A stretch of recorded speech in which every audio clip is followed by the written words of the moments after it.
กลับสบายดีเนาะพ่อแม่พี่น้องสุขทุกคนมื้อนี้ก็มาเฮ็ดยายปูนขาวเนาะอยู่ที่เดินเตวานมหาวิทยาลัยเนาะจำปาสักทั้งไอ้น้อง 1A เนาะไปช่องเอเด้ปลูกในการปลูก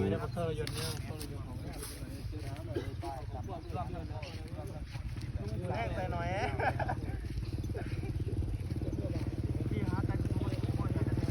เป็นนักตีบานของของ1Aโอ้ยโคตรจะเพิ่นเบาเชียร์ตายเชียร์กำลังจับกันพ่อยว่าสั่นอย่างครับพ่อเลยนะนี่แม่นวิศวะเนาะวิศวกะทางเสียบ่ได้เพิ่นยูทูบเบอร์เพื่อเฮาสิจัดการเตะบานเนาะในเสาร์วันศุกร์ที่สาเจ็ดเนาะบรร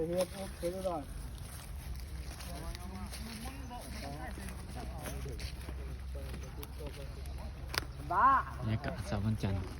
ที่บ้านอยู่ข้างเดินแต่มันยังโมโหมันนี่เดินต่อนี่เขาก็สิมาสัมผัสเนาะขอสัมผัสเนี่ยเมียเนาะเจ้าลงเตะบานนี่มีความรู้สึกยังไงเนาะคือบังคับเนาะถือบังคับแม่นเนาะถือโอ้เจ้าเด้บ่มีเนาะอันใดลงเตะอยู่บ่โอ้เป็นผู้เสียบ่อยอีกด้วยเสียนี่แหละทรยศอีกแล้วโหดจิ้วรถป้าว่าจิ้วรถทรยศอีกแล้วเจ้าเด้ลงสนามเตะบ่ลงเลยตัวเต็งบ่แม่นตัวเต็งเรียกกระดมเต็งเขานี่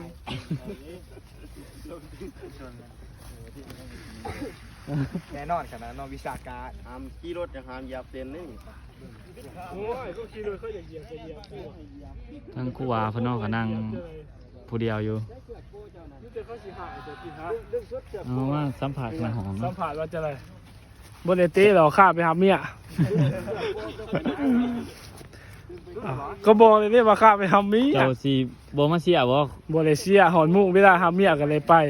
เขาเป็นผู้บัญชาเข้าถึงน้องเขาจำเป็นได้เลยจบข่าว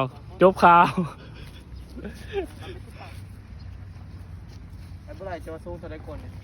ขอสู้170เลยไอ้วัตถุ